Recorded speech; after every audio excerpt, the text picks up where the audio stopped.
추석 연휴가 아직 끝나지 않은 오늘 하나님의 말씀을 사모하며 이 자리에 나온 우리 모든 성도님들에게 하나님의 은혜와 축복이 함께 하시길 축복합니다.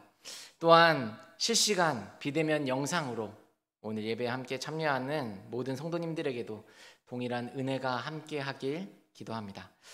하나님을 마음의 중심에 두는 것, 어떻게 보면 말부터 약간 좀 어려울 수 있는 것 같지만 사형리 예화를 통해 조금은 쉽게 설명을 드리고자 합니다.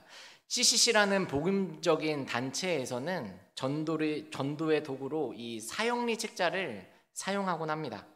간단히 말씀드리자면 하나님에 대해서, 또 죄에 대해서, 예수님에 대해서, 또 예수님을 믿고 구원 얻는 것에 대해서 이 네 가지 영적 원리를 가지고 간단하게 책자를 만들어 그 책자를 통하여 복음을 전하는 것입니다.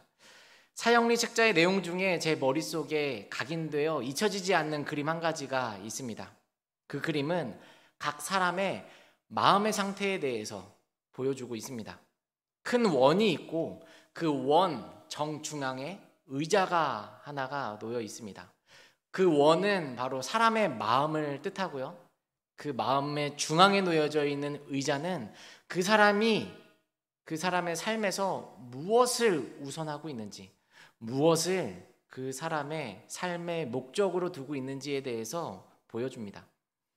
예수님을 믿지 않는 자는 원 바깥에, 그러니까 자신의 마음 바깥에 예수님의 십자가가 있습니다. 예수님과는 전혀 상관없는 삶을 사는 사람들입니다. 그리고 그의 마음의 정중앙에 놓인 그 의자에는 자기 자신이 앉아 있습니다. 그리고 그 주변으로 돈, 명예, 성공 등 이 세상에 수많은 것들이 있습니다.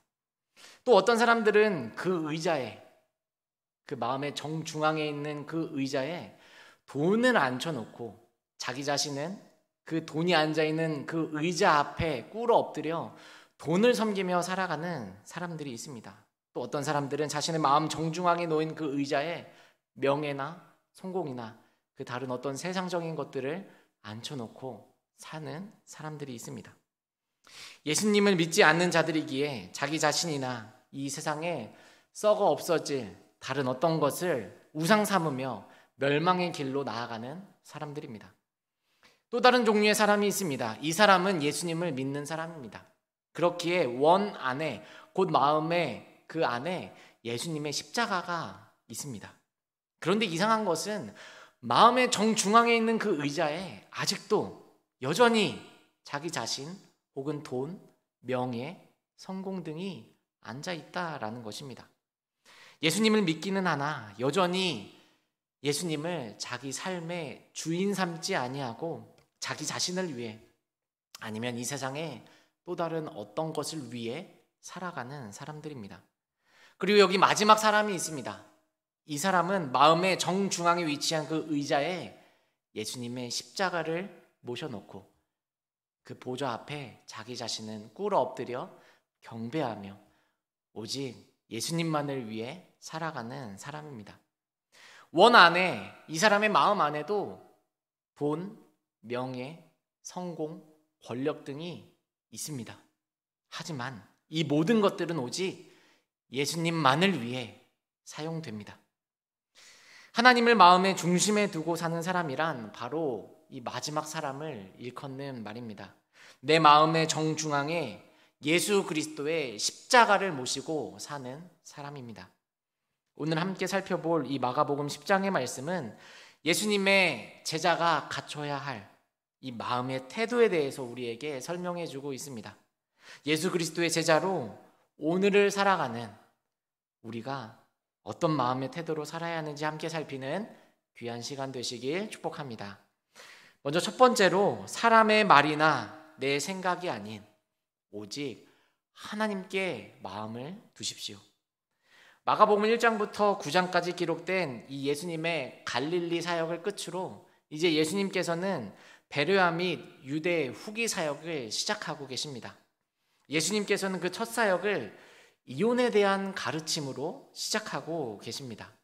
이혼에 대한 가르침은 바리새인들이 예수님께 제기한 물음에서 시작됩니다.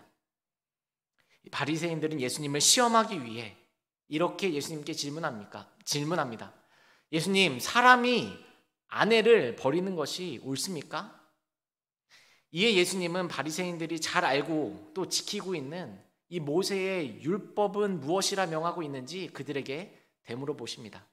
바리새인들은 신명기 말씀을 토대로 우리가 알고 있고 우리가 믿고 있고 우리가 지키고 있는 이 모세의 율법, 모세는 이혼 증서를 써주면 이혼이 가능하다라고 말했습니다 라고 예수님께 대답했습니다.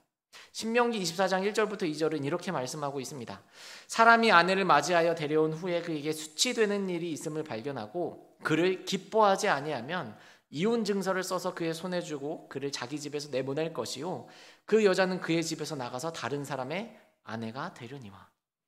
당시 이 이혼의 문제는 사회적으로도 굉장히 아주 민감한 주제였습니다. 예수께서 가르치심을 다 마치고 난 뒤에도 마가복음 10장의 말씀을 살펴보시면 아시겠지만 제자들이 다시금 집에서 예수께 나와 예수님 아까 전에 바리새인들에게 주셨던 그 이혼에 대한 가르침이 대체 그 말씀이 어떤 말씀입니까? 다시 묻는 장면이 나오기까지 할 정도니 말입니다. 또한 바리새인 안에서도 이 신명기 말씀의 해석을 두고 두 파로 나뉘어서 해석하는 갈등이 존재했습니다. 신명기 24장 1절부터 2절까지 말씀에 그에게 수치되는 일이 있음을 발견하고 또 남편이 그를 기뻐하지 않으면, 그렇다면 여기에서 수치되는 일은 무엇인가? 또 남편이 그를 기뻐하지 않는다고 했는데 그 기뻐하지 않는 일의 그 기준은 무엇인가? 라는 이 말씀의 해석으로 인하여서 논쟁이 생기게 된 것입니다. 간음 외에는 이혼이 절대 불가하다라고 엄격한 입장을 가지고 있었던 이 샴마이 학파가 있었고, 남편이 그를 싫어하거나 또 아내가 좀 잘못을 했거나 아내가 남편을 좀 곤란하게 만드는 그런 일이 있었다면 이혼을 할 수 있다라고 말하는 힐렐 학파가 존재했습니다. 바리새인들은 예수님께서 이혼에 반대하셔도 또한 이혼에 찬성을 하셔도 이들이 펼쳐놓은 올무에 싹 걸려들 만한 그런 곤란한 질문을 던져놓은 것입니다. 이에 예수님께서 어떤 답변을 하셨을까요? 예수님께서는 찬성이나 반대를 말씀하지 않으셨습니다. 예수님께서는 하나님께서 주신 율법의 정신, 하나님의 창조의 원리에 대해서 그들에게 설명하셨습니다. 마가복음 10장 6절부터 9절까지 말씀에 창조 때로부터 사람을 남자와 여자로 지으셨으니 이러므로 사람이 그 부모를 떠나서 그 둘이 한 몸이 될지니라.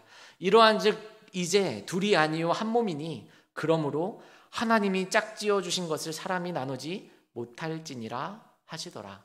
아멘. 또한 동일한 교훈을 주신 마태복음 5장 31절부터 32절까지 말씀에 또 일러스되 누구든지 아내를 버리려거든 이혼 증서를 줄 것이라 하였으나 나는 너희에게 이르노니 누구든지 음행한 이유 없이 아내를 버리면 이는 그로 간음하게 하며 또 누구든지 버림받은 여자에게 장가드는 자도 간음함이니라. 아멘. 이렇게 예수님께서는 하나님께서 진정으로 원하시는 것이 무엇인지 그들에게 알게 하셨습니다. 이 사람은 이렇게 말하고 또 저 사람은 저렇게 말한다고 해서 사람의 말에 끌려가는 것이 아니라 하나님께서 원하시는 것이 무엇인지 판단하라는 가르침입니다. 모세의 율법이라고 해서 또 하나님의 말씀이라고 해서 모세가 이혼 증서를 써서 보내면 이혼할 수 있다고 했는데요. 아니, 남편이 그를 기뻐하지 않으면 이혼 증서를 써서 보내면 할 수 있다라고 말했는데요. 문자 그대로 해석하여 받아들이고 내 편에 좋은 쪽으로 해석하여 따르는 것은 결코 올바른 하나님의 뜻이 아니다라는 것입니다. 하나님께서 왜 그런 말씀을 주셨는지 곰곰이 그 말씀을 묵상하며 내 뜻과 다르더라도 어렵더라도 하나님이 원하시는 진정한 뜻을 구하며 따라가야 한다라는 말씀인 것입니다. 그래서 바울도 이혼에 대하여 조심스럽게 다음과 같이 말씀했습니다. 고린도전서 7장 10절부터 13절까지 말씀입니다.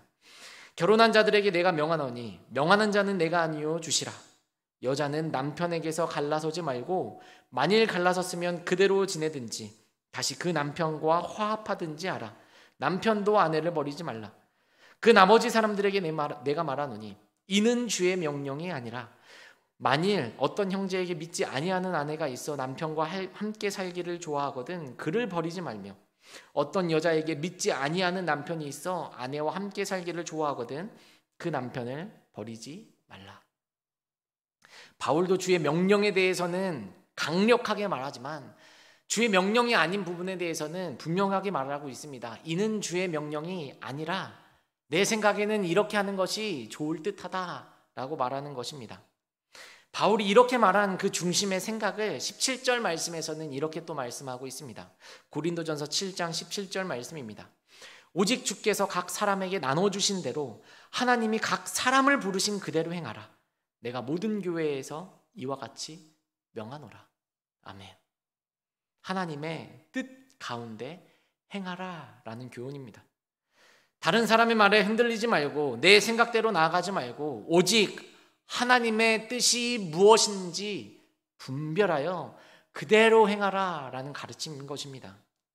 내 마음의 중심에 소위 경건해 보이는 사람처럼 살고 싶은 그 영웅심이 자리 잡고 있으면 아니면 혹은 내 체면에 내 삶에 그런 생채기 흠집 절대 낼 수 없어 라고 말하고 있으면 그 어떤 상황과 환경에서도 이혼은 불가하다 라고 말할 것입니다. 그 실제 마음이나 그 실제 행동은 따라가지 못하면서도 말입니다. 반면에 내 마음의 중심에 나와 더 잘 맞는 사람과 살고 싶고 더 편하게 내 마음에 더 좋은 사람과 살고 싶다는 그 마음이 자리 잡고 있으면 모세의 율법 등 여러 가지 핑곗거리를 찾아 이혼은 가능해 라고 말할 것입니다. 하지만 예수님께서는 어떻게 말씀하셨나요? 내 마음이 아니라 내 편한 것이 아니라 내 생각이 아니라 하나님의 뜻, 또한 하나님께서 나를 향하신 뜻 가운데 가능하다면 또한 그것이 가능하지 않다면 그 하나님의 뜻을 구하며 하나님께서 원하시는 대로 살아가라 라고 말씀하고 있는 것입니다. 이처럼 내 마음의 중심에 무엇이 자리 잡고 있는지가 참으로 중요함을 보여주고 있습니다. 저와 우리 모든 성도님들은 사람의 말과 내 생각이 아닌 오직 하나님께 내 마음을 두며 하나님께서 기뻐하시고 또한 하나님께서 인도하시는 길로 걸어가는 그런 축복된 삶을 살아가시는 우리 모든 성도님들 되시길 축복합니다. 또한 두 번째로 이 세상 물질이 아닌 오직 하나님께 마음을 두십시오. 예수님께서 길을 가시는데 재물이 많은 사람이 등장하여 예수님의 발 앞에 꿇어 앉습니다. 이 마태, 마가, 누가복음을 종합하자면 그는 부자, 청년, 관원이었습니다. 부자, 청년, 관원. 그가 돈을 벌어서 부자가 되었는지 아니면 막대한 상속을 받아 부를 소유했는지는 성경에 자세하게 기록되어 있지는 않습니다. 하지만 부자고 청년, 나이가 어린 사람이었습니다. 그리고 그 어린 나이에 높은 위치까지 올라간 관원이다라고 설명하고 있습니다. 이렇게 살펴보면 그는 높은 고위직 공무원의 자제라든지 아니면 좀 소위 엘리트 그룹에 속한 그런 사람이었음에 분명합니다. 하지만 초라한 예수님의 모습 앞에 무릎을 꿇으며 예수님께 나온 그 모습을 볼 때 그는 모든 자존심을 다 내려놓을 정도로 예수님을 어떻게 생각했는지 또한 그의 겸손했던 모습을 살펴볼 수 있습니다. 또한 예수님께 찾아온 이 부자 청년은 영생에 대한 목마름이 있었고 어려서부터 모세의 율법을 전부 지키는 등의 열심 또한 있었던 사람입니다. 예수께서도 부자 청년을 바라보시며 사랑으로 말씀하셨다라고 기록하고 있습니다.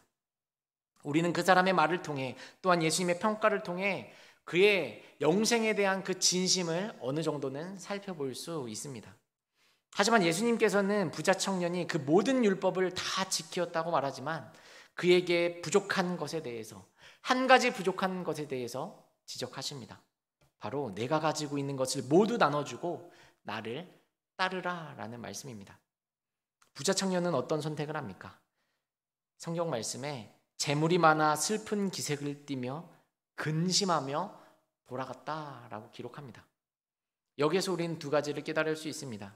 먼저는 부자 청년이 가지고 있었던 그의 구원관입니다. 무엇을 해서 구원을 얻는가? 어떻게 구원을 얻는가? 부자 청년은 율법을 지키고 선한 행동을 많이 해야 구원을 얻는 줄 생각했습니다. 예수님을 선한 선생님이여 라고 칭하며 무엇을 해야 영생을 얻을 수 있는지 이 질문 자체도 예수님, 나는 남부럽지 않게 선한 일을 많이 하며 모든 율법을 정말 다 지켰습니다. 그랬는데 이제 무엇을 더 해야 영생을 얻을 수 있습니까? 라는 질문으로 해석할 수 있습니다. 행위 구원이죠. 나는 모든 걸 다 지켰습니다. 더 이상 할 게 없습니다. 무엇을 더 해야 합니까? 하지만 그에게 있어 결코 할 수 없는 행위가 있으니 바로 물질, 곧 자신의 재산을 다 팔아 가난한 자들에게 나눠주는 행위는 그가 결코 할 수 없었던 행위였습니다. 그렇다면 이 말씀을 또 잘못 오해하여 그러면 전 재산을 다 파는 행위로 내 전 재산 가지고 있는 거 다 팔아 가난한 자들에게 나눠주는 그 행위로 구원을 얻는 것인가? 그것은 결코 아닙니다. 예수님께서는 그 부자 청년 관원의 마음의 중심에 있었던 그 중심을 말씀하고 계십니다. 그의 마음의 중심에 있는 보좌에 그의 재산이 있었지 그가 그토록 갈망하던 영생이 있지는 않았습니다. 예수님을 섬기고 복음을 전했던 모든 사람들이 전 재산을 다 팔아 영생을 소유한 것이 결코 아닙니다. 헤롯의 청지기 구사의 아내였던 요한나와 수산나 또 다른 여인들은 그들이 가지고 있는 재물로 예수님의 제자들을 섬기며 또한 복음 전하는 일에 쓰임을 받았습니다. 자주장사 루디아를 포함하여 주를 믿는 자들이 그렇게 자신이 가지고 있는 소유로 예수 그리스도를 위해 또한 제자들을 위해 그렇게 섬기며 나아갔습니다. 그렇다면 예수님께서 부자 청년 관원에게 이 말씀을 하신 이유가 분명해집니다. 예수께서는 그의 마음을 아시고 질문하신 것입니다. 부자 청년은 재물이냐 영생이냐의 갈림길에서 영생을 선택한 것이 아니라 바로 그가 가지고 있었던 재물을 선택한 것입니다. 또한 부자 청년이 모든 율법을 다 지키면서도 한 가지 하지 않은 것이 있으니 바로 진정한 율법의 완성되시는 예수 그리스도를 따르지 않은 것입니다. 율법을 지키는 것, 하나님의 말씀을 따르는 것, 선한 행동이 전혀 쓸모없는 것은 아닙니다. 예수님께서도 그 부자 청년 관원의 그 삶, 그 마음을 보시며 사랑하셨다라고 기록하고 있기 때문입니다. 하지만 영생을 얻는 유일한 길은 오직 예수 그리스도를 믿는 것입니다. 부자 청년은 재물에 눈이 멀어 그 일에 실패하고만 것입니다. 만약 예수께서 오늘 밤 우리에게 찾아오셔서 부자 청년에게 하신 말씀을 똑같이 하신다면 무엇이라 답변하시겠습니까? 우리는 부자 청년 관원처럼 그렇게 가진 게 많이 없어서 기꺼이 내어드리고 예수님을 따르지요. 물질이 아니더라도 내 직장, 내 관계, 내 자녀 이것만은 포기 못해 라고 생각하는 것이 있다면 그것이 바로 내 마음의 중심에 있는 하나님보다 더 우선시하는 우상이 되는 것입니다. 바라기는 영생을 눈앞에 두고 썩어 없어질 것에 마음을 빼앗긴 이 어리석은 부자 청년처럼 되는 것이 아니라 오직 하나님께 마음을 두고 살아가는 저와 우리 모든 성도님들 되시길 축복합니다. 세 번째로 이 세상 높은 자리가 아닌 오직 하나님께 마음을 두십시오. 예수님의 수제자였던 야고보와 요한이 예수님께 무엇을 구하고 있는지 본문 마가복음 10장 37절은 이렇게 말씀하고 있습니다. 여짜오되 주의 영광 중에서 우리를 하나는 주의 우편에 하나는 좌편에 앉게 하여 주옵소서. 이 예수님을 로마를 정복시킬 이 정치적 메시아로만 여겼던 이 제자들은, 특별히 이 야고보와 요한은 로마를 무찌르고 이 땅에 주님의 나라가 세워질 때, 오늘날로 따지면, 옛날 이 조선시대로 따지면 우의정, 좌의정의 자리를 달라라고 말하고 있는 것입니다. 그러면 영의정은 베드로에게 가는 걸까요? 이에 나머지 10명의 제자들의 반응도 기가 막힙니다. 마가복음 10장 41절 말씀입니다. 10 제자가 듣고 야고보와 요한에 대하여 화를 내거늘. 나머지 모든 제자들도 화를 내는 것을 보니 야고보와 요한뿐 아니라 예수님을 따랐던 모든 제자들의 마음에는, 나도 한 자리를 차지해야 되는데, 나도 예수님이 정치적 메시아로서 이제 로마의 압제에서 우리나라를 해방시켜주면 나도 그 나라, 하나님의 나라에서 나도 한 자리를 차지해야 되는데 감히 먼저 선수를 쳐? 그런데 이 사건이 언제 일어났는지를 살펴보면 더 기가 막힙니다. 바로 예수님께서 자신의 죽음과 부활에 대해 3번째 그들에게 말씀하신 직후에 이 사건이 벌어집니다. 그들의 마음에 하나님 나라에 대한 소망이 아니라 이 세상 높은 자리에 대한 마음으로 가득 차게 되었을 때, 예수님의 죽으심과 부활을 눈앞에 두고도 그들은 깨닫지 못했습니다. 예수님께서는 그들에게 계속해서 가르침을 주셨습니다. 마가복음 10장 이혼에 대한 가르침과 또 부자 청년의 사건, 그 중간에는 예수님께서 어린아이들을 축복하신 사건이 기록되어 있습니다. 예수님을 시험하려고 했던 바리새인과 서기관들, 또한 예수님을 보기 위해 몰려들었던 수많은 백성들, 그리고 예수님과 함께했던 제자들, 그들에게 주시는 교훈이었습니다. 너희들은 순수하지 않은 목적으로 나를 보기 원하고 따르고 있으나 보라, 여기 순수하고 겸손한 아이들을, 하나님의 나라를 이 어린아이와 같이 받들지 않는 자는 결단코 그곳에 들어가지 못한다 말씀하신 것입니다. 마가복음 10장 마지막 말씀에는 맹인 거지 바디메오가 예수님께 나와 치유함을 받는 사건이 기록되어 있습니다. 많은 사람들은 맹인의 거지인 바디메오가 예수님을 향해 소리치는 것을 용납하지 않았습니다. 그들의 눈에는 감히 맹인 주제에, 아니 감히 거지 따위가 어떻게 예수님을 만나기 위해 소리를 지르다니 받아들일 수 없는 일이었습니다.